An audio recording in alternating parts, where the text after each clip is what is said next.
Hey guys, hope you're doing well. So Tears of the Kingdom has been out for well over half a year now. I do plan on making a full review in the future, but instead of diving into the details today, I wanted to talk about the actual impact of Tears of the Kingdom and my thoughts on the overall future of the Zelda series. I have a feeling that this is going to be more of a ramble on the current state of Zelda, so bear with me. Zelda is kind of in a weird place right now, and I think depending on what the next game will be, the series will change drastically no matter what we get. But before we can talk about what's next, it's important to look at Tears of the Kingdom specifically. Listen, when I made my first impressions video a few months ago, I made some pretty bold claims that Tears of the Kingdom could possibly be the best game ever made. And you know what? What does the term best game of all time really even mean? To me, I've always categorized games into two categories. There's the objective side of my reviews, which is where I focus solely on what a game is able to achieve and how it performs. If a game comes out and it's super polished with minimal bugs and is achieving the exact vision it set out to capture, I think that I can objectively say that's probably a good game. For example, personally, I wasn't a fan of Resident Evil 4 because I just don't connect well with horror games. I'm a really big baby with that kind of stuff, but that doesn't mean it isn't an amazing game. This game means a lot to so many people, and it did achieve exactly what it wanted to by making me piss my pants in fear. So regardless of my own personal experience and bias, it's fair to say that Resident Evil 4 is probably objectively a really good game. And then there's the other side of my reviews that's all about bias. This is where I focus more on my emotions and how a game makes me feel. The most obvious example for me is Skyrim, which is a game that still to this day is filled with an unbelievable amount of bugs and issues and honestly shallow storytelling, but for some reason I still find myself loving it regardless of its flaws. Having these two separate opinions on video games can be seen very clearly in what I would consider to be the best games of all time, as opposed to what I feel are my favorite games. After over 100 hours, I still think that Zelda Tears of the Kingdom is one of, if not the most impressive and ambitious and well-executed games I've ever played. But that's my objective side talking, and honestly, being objective is kinda boring. I see so many comments that say stuff like, "Oh my god, he's so biased." Like, yeah, obviously, it's a review. There'd be no reason for review channels if we all just talked about the technical strengths of games.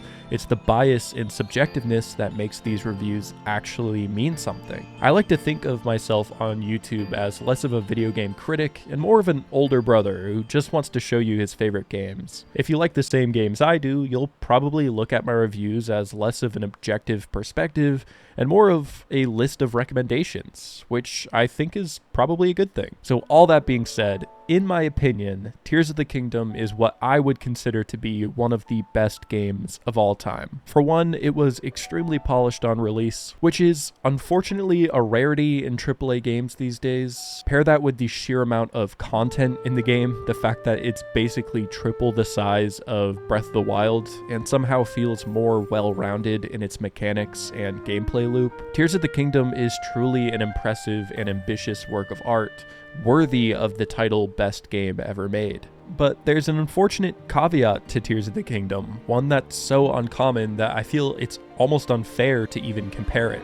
You see, Tears of the Kingdom is the sequel to Breath of the Wild, another game that's widely considered to be a masterwork of modern gaming. When Breath of the Wild came out back in 2017, the Zelda fanbase divided into two categories. You had the people who loved this fresh new take on the series and were excited to see Zelda evolve in a direction it's never been before, and then you had the other group of fans who preferred that Zelda stay as a more linear experience. I can understand where both sides of this argument are coming from. As someone who grew up playing Ocarina of Time and Twilight Princess as a kid, there is a special place in my heart for the classic Zelda formula. There's an argument to be made that Breath of the Wild was void of any actual stakes or urgency. Knowing that you could go wherever you want from the beginning with no restrictions feels freeing, but it also takes away from the reward of unlocking a new area. There's a very Metroidvania-esque feeling to classic Zelda. You discover a new area, explore the town, do the dungeon, and unlock a new item for puzzles,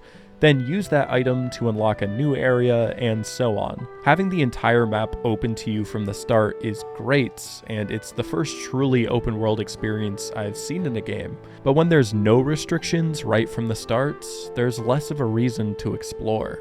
At the same time, I really think that Zelda was long overdue for a complete rework, especially after playing Skyward Sword. If we had one more game that followed these same tropes and structure, Zelda might not be as celebrated as it is today. I've said this before, but Zelda has always, at its core, been about subverting expectations and taking creative risks. For that reason, I think that regardless of your feelings towards Breath of the Wild, you have to at least acknowledge the massive leap it took towards something completely fresh. With that in mind, it's safe to say that Breath of the Wild is one of the most innovative AAA games that's ever existed. So when it comes to Tears of the Kingdom, it's hard to say that it's held the same kind of impact. It might be an all-around better game compared with its polish and design and sheer size, but it's not the game that broke the wheel. The gap in innovation and quality is really unmatched if you compare the transition from Skyward Sword to Breath of the Wild, then Breath of the Wild to Tears of the Kingdom. Does any of this even matter? Probably not, but it does get you thinking about what the future of the Zelda series could be. See, I told you we'd get there eventually. We've only really just entered the new era of Zelda, and I already can't imagine what could possibly top these two games. Could they make a third installment, turning Breath of the Wild into a trilogy? It's probably not that unlikely if you think about it. Tears of the Kingdom was such a huge success that I feel like any other AAA company would easily make the choice to make another sequel using the same engine again. It's less front-end work and more adding to something that's already great, so it's kind of a no-brainer, right? Well, here's the thing, Nintendo isn't just any other AAA company. We gotta remember how unexpected the announcement that a sequel to Breath of the Wild was coming out. Before now, the only other example I can think of from the Zelda series doing something similar was when Majora's Mask was announced, a game that used the same engine and assets from Ocarina of Time a year earlier. So while it's possible that they would make another sequel following Tears of the Kingdom, and it would make sense if they did, I don't think they will, given their track record, and honestly, I'm actually hoping they don't either. The way I see it, Zelda is at a crossroads. They were already at a crossroads when they entered the 3D era of Zelda, and now is not so different from that. They could either continue down this path of open-ended mechanic and exploration-focused gameplay, or they could do something completely new. It's kind of hard to picture them removing key mechanics that we've become so accustomed to at this point, like being able to climb any wall, or having the option to go straight to the final boss right out of the gate. Stuff like this has fused its way into the DNA of Zelda, and with great success, might I add, so I feel like the future of Zelda will probably be most influenced by what we've seen from these new games. Then again, Breath of the Wild did away with a lot of what we thought Zelda was about in the first place, like the Metroidvania aspect of the game, or the highly focused story and linear progression. It's hard to picture them ever going back to what the Zelda formula was before, which is kind of sad, but also probably for the best. I do hope that one day we will see a Zelda game that brings back the item dungeon progression.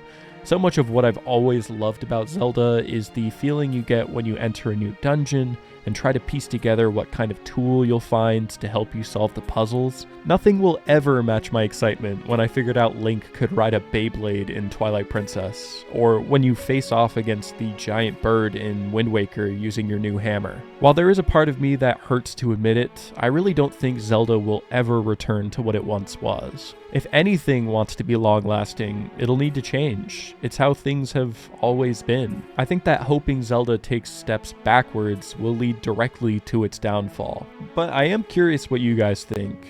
What do you think the next Zelda game will actually look like? Are you happy with this new path Zelda is on, or wishing it would return to what it used to be? Definitely let me know down in the comments. Also, subscribe if you haven't already. It's been great, and I'll see you later. Peace.